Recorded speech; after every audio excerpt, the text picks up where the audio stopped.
नमस्कार। आइए हम देखते हैं 8 फरवरी के महत्वपूर्ण करेंट अफेयर्स।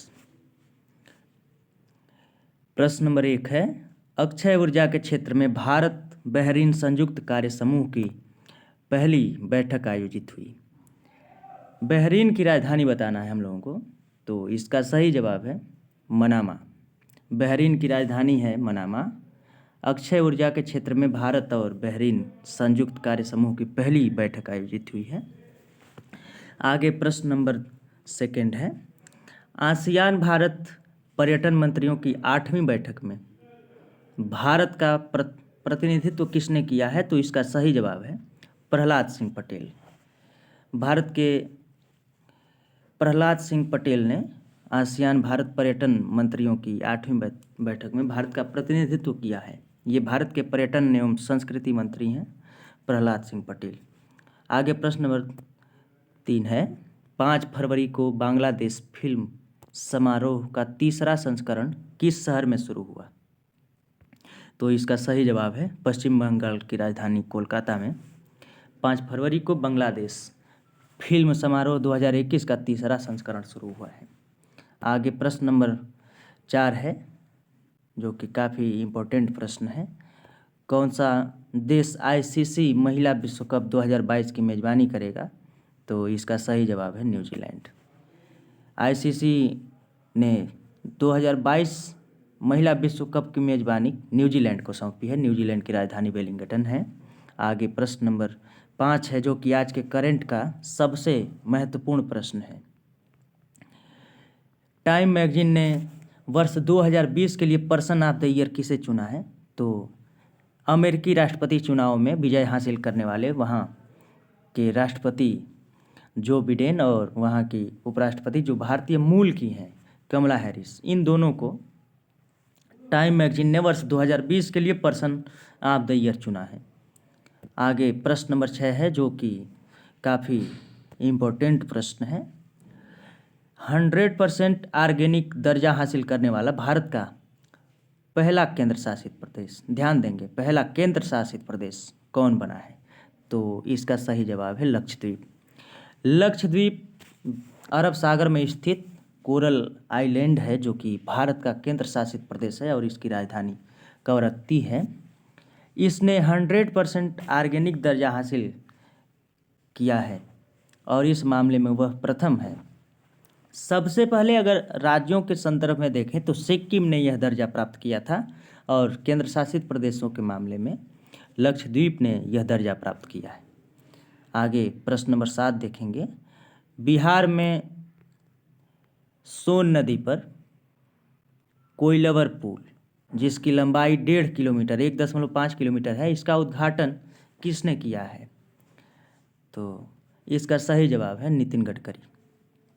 आगे प्रश्न नंबर 8 है, अंतर्राष्ट्रीय क्रिकेट परिषद आईसीसी ने कौन सा नया अवार्ड शुरू करने की घोषणा की है? अब तक बहुत सारे अवार्ड दिए जाते थे, जैसे ICC player of the tournament, ICC player of the test series, इस प्रकार के कई अवार्ड दिए जाते थे, लेकिन हाल ही में आईसीसी ने एक नया अवार्ड शुरू करने की घोषणा की है, जिसका नाम है ICC player of the month.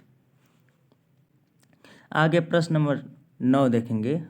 Ross Cosmos किस देश की अंतरिक्ष एजेंसी है? तो इसका सही जवाब है रूस की अंतरिक्ष एजेंसी है रोस कॉस्मोस। और कुछ अन्य महत्वपूर्ण देशों की अंतरिक्ष एजेंसियों को जानने का प्रयास करेंगे, जैसे अमेरिका की अंतरिक्ष एजेंसी है नासा, चीन की अंतरिक्ष एजेंसी को CNSA बोलते हैं, और यदि जापान की अंतरिक्ष एजेंसी की बात करें तो उसे जाक्सा बोलते हैं। भारत की अंतरिक्ष एजेंसी है इसरो। आगे प्रश्न नंबर 10 देखेंगे, जो कि काफ़ी इम्पोर्टेंट प्रश्न है। फोर्ब्स द्वारा जारी दुनिया के 100 सबसे शक्तिशाली महिलाओं की सूची में कौन शीर्ष पर है? विगत कई वर्षों से हम देख रहे हैं कि जर्मनी की चांसलर जो एंजेला मर्केल हैं, वो 100 सबसे शक्तिशाली महिलाओं की सूची में शीर्ष पर बनी हुई हैं। तो इस बार भी 100 सबसे शक्तिशाली महिलाओं की जो सूची फोर्ब्स से पत्रिका ने निकाली है उसमें एंजेला मर्केल शीर्ष पर हैं। आगे प्रश्न नंबर 11 देखेंगे। हाल ही में ई कैबिनेट, काफ़ी इम्पोर्टेंट प्रश्न है, ई कैबिनेट को लागू करने वाला भारत का पहला राज्य कौन बना है? तो इसका सही जवाब है हिमाचल प्रदेश। ई कैबिनेट कहने का तात्पर्य यह है कि सारे कार्य जो वहाँ के विधानमंडल में सारे कार्य पेपरलेस होंगे, और भी कुछ मामले में हिमाचल प्रदेश को देखना चाहेंगे। जैसे 100% घरों में एलपीजी कनेक्शन वाला पहला राज्य बना है हिमाचल प्रदेश, और हिमाचल प्रदेश ने इस बार 2020 का ई पंचायत पुरस्कार जीता है और एक मुख्यमंत्री शहरी रोजगार गारंटी योजना शुरू की है हिमाचल प्रदेश की सरकार ने। आगे प्रश्न नंबर 12। हाल ही में चाह बागीचा धन पुरस्कार मेले का आयोजन कहाँ किया गया है? तो इसका सही जवाब है असम। चाय बागान में लगे हुए 7.5 लाख लोगों को इस धन पुरस्कार मेले के तहत वित्तीय सहायता मुहैया कराएगी सर्बानंद सोनोवाल की सरकार। और असम के गवर्नर की बात करें तो असम के गवर्नर हैं जगदीश मुखी, और वहाँ के मुख्यमंत्री हैं सर्बानंद सोनोवाल, और असम की राजधानी है दिसपुर। असम में एक इम्पोर्टेंट महत्वपूर्ण नेशनल पार्क है काजीरंगा नेशनल पार्क, जो कि एक सींग के गैंडे के लिए प्रसिद्ध है, विश्व प्रसिद्ध। आगे प्रश्न नंबर 13 देखेंगे, जो काफ़ी महत्वपूर्ण प्रश्न है। राष्ट्रीय राजधानी क्षेत्र दिल्ली संशोधन अधिनियम का संबंध किस अनुच्छेद से है? तो इसका सही जवाब है आर्टिकल 239 AA।